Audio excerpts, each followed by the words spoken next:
Come along, children. Now we're going to have a little music.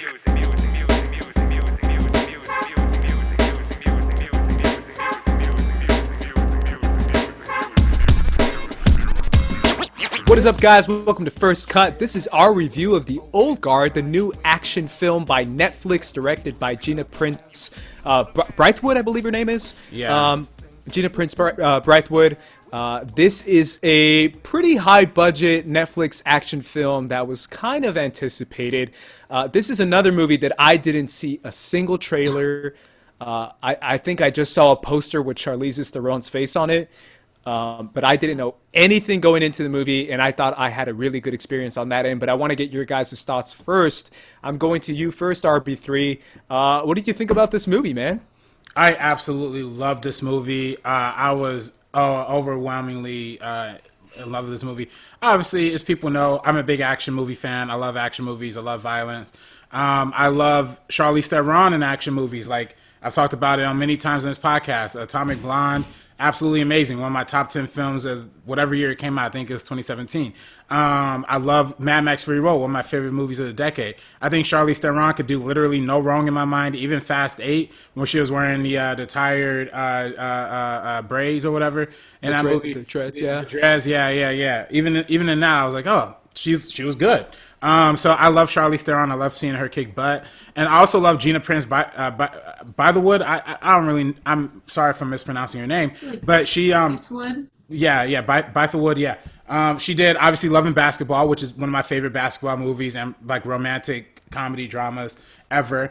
And then Beyond the Lights, obviously, and then she's done a bunch of movies like throughout her career that I've just really enjoyed, and I think really connect on a human level. And I think this one was just the same with Charlize Theron and the connection she had with her team and with Kiki Lane, who is like the new comer to the group.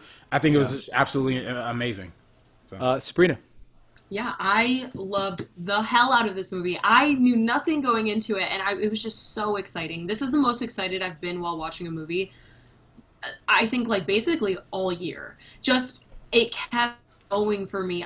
And everything from the direction to the writing, I had no idea, because sometimes when we think of action movies, we think of something like Extraction, which I'm not hating on, but it isn't super deep. This one at the same time was so deep with the dialogue and everything they were exploring. Kiki Lane was incredible. Charlize Theron, like RB3 said, she kicks ass, and I love the fact that she's the star of this film, and she's an action star, and she's older.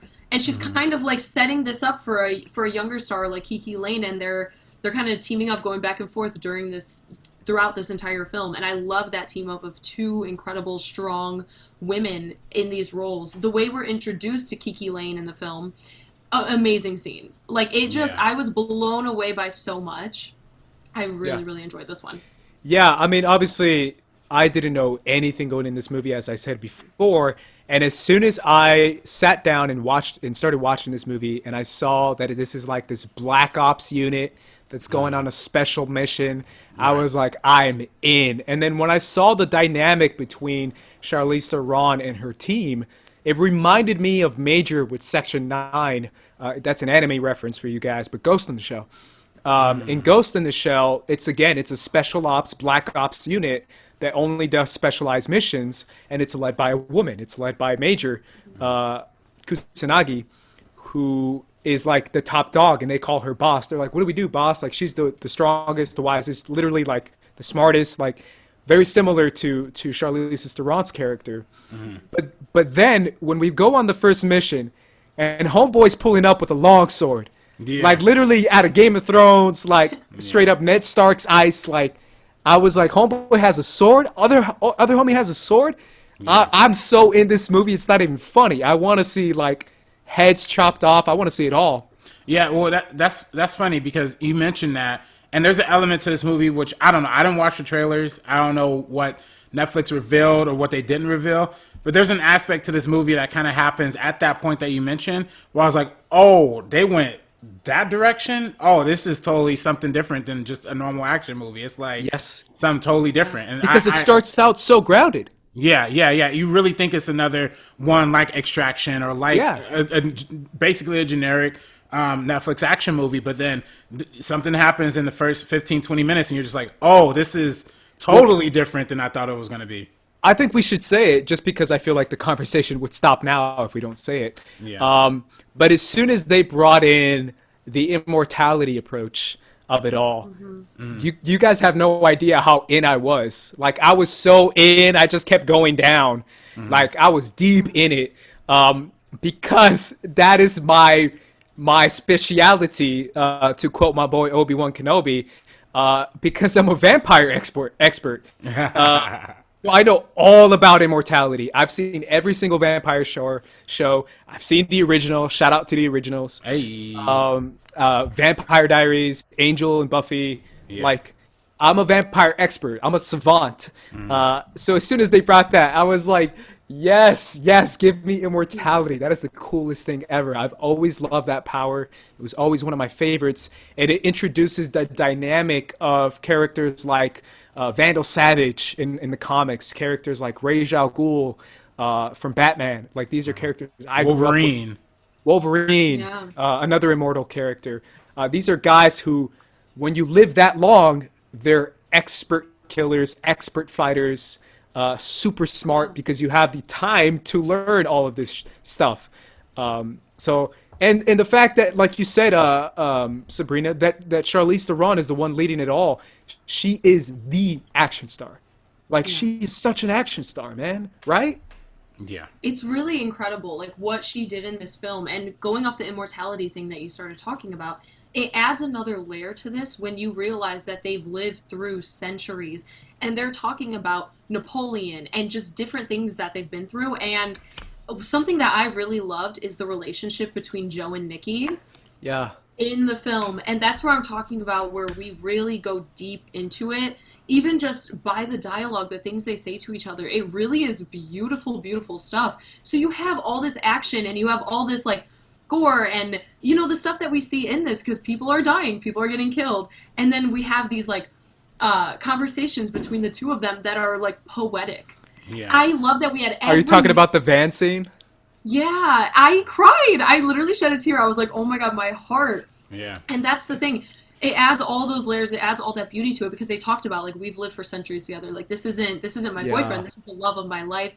And it kind of, not even just between them two, it kind of shows the bond of the entire group in general. And since they've been through all of this together. So I really, that immortality aspect, I hadn't watched the trailer either. So when I saw that, I was like, oh, that's where we're going with this. And I agree. From that moment, I was in. Yeah. And it's, I'm sorry. Go No, go ahead. Well, I was going to say, when I saw a name like Gina Prince-Bythewood attached to this movie, and you know, like, her films of, like, Love and Basketball and all of these more dramatic, character-centric movies, like, okay, what's she going to add to an action movie? But besides the concept and besides, like, the execution, the actual character work itself is actually really well done and really smart. And I think, like, like you said, the dialogue between Nick and Joe is poetic.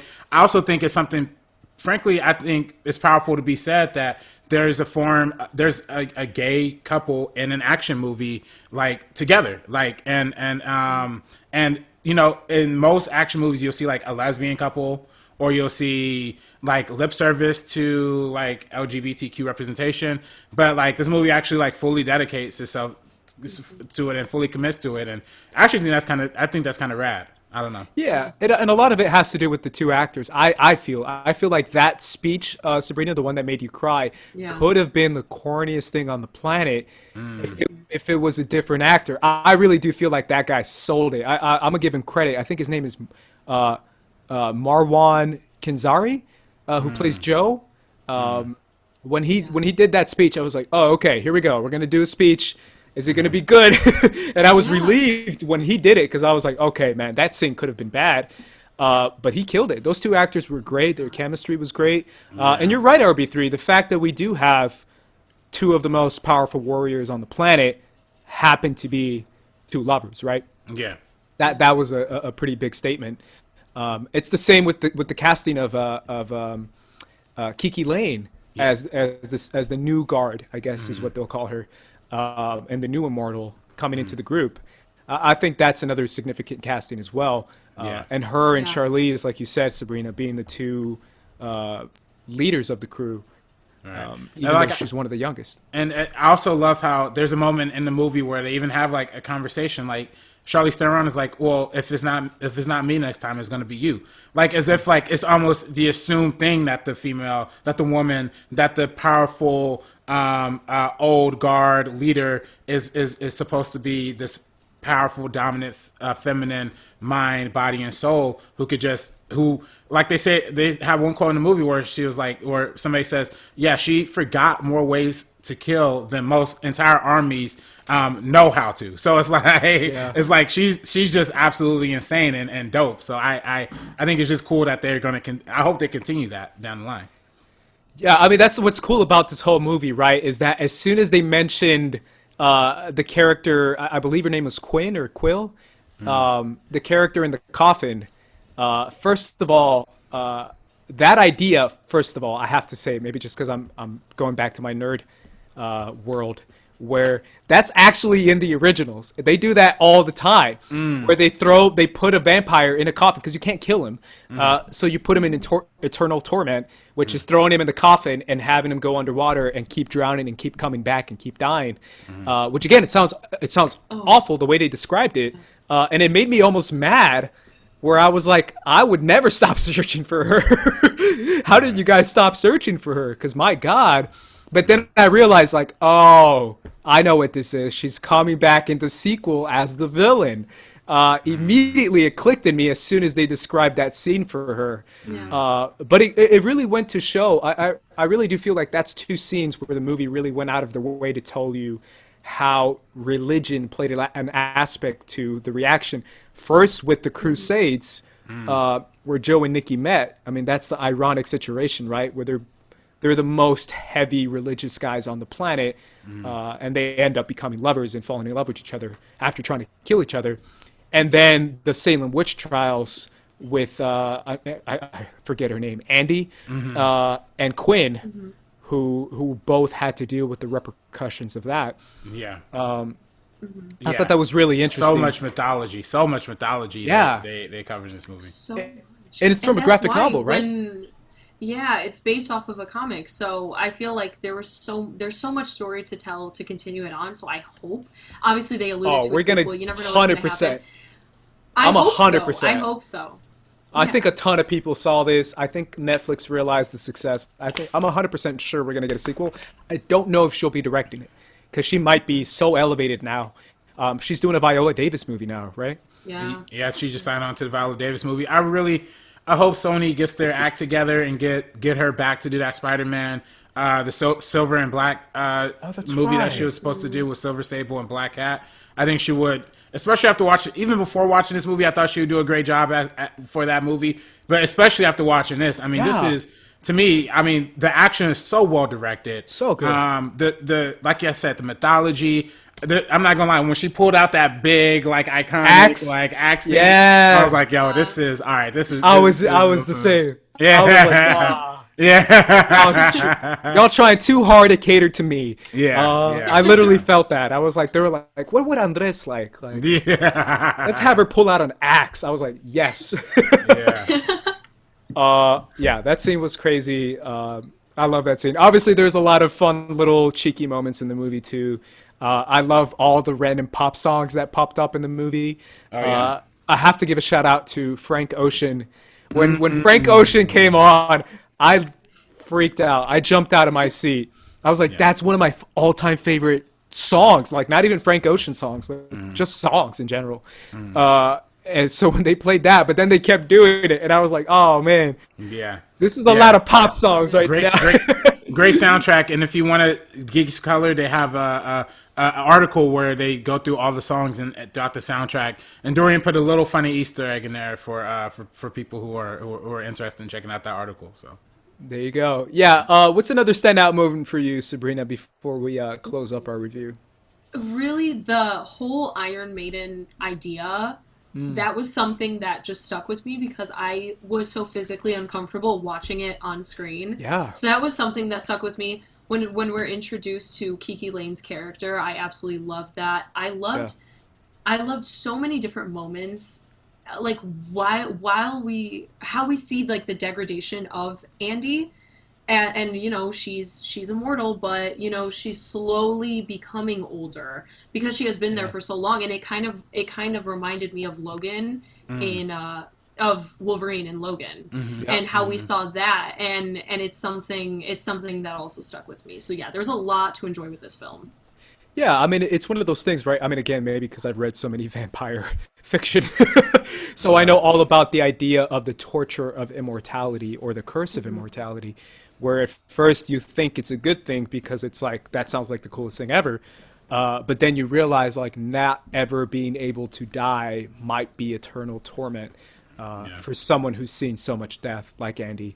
And that was kind of what they were getting at too, with the idea of Kiki accepting the idea of murdering so many people, which again, I was also kind of like, hey, these guys were just hired for a job. This is just some special ops guys who were like, I didn't know my head was going to get chopped off and then cut into pieces. Yeah, that's kind of a lot. I think about that like in every action movie. I'm like, this dude's literally just like, probably struggling. Yeah, he's probably picking up an extra couple it's a hundred security job. Yeah, literally, yeah.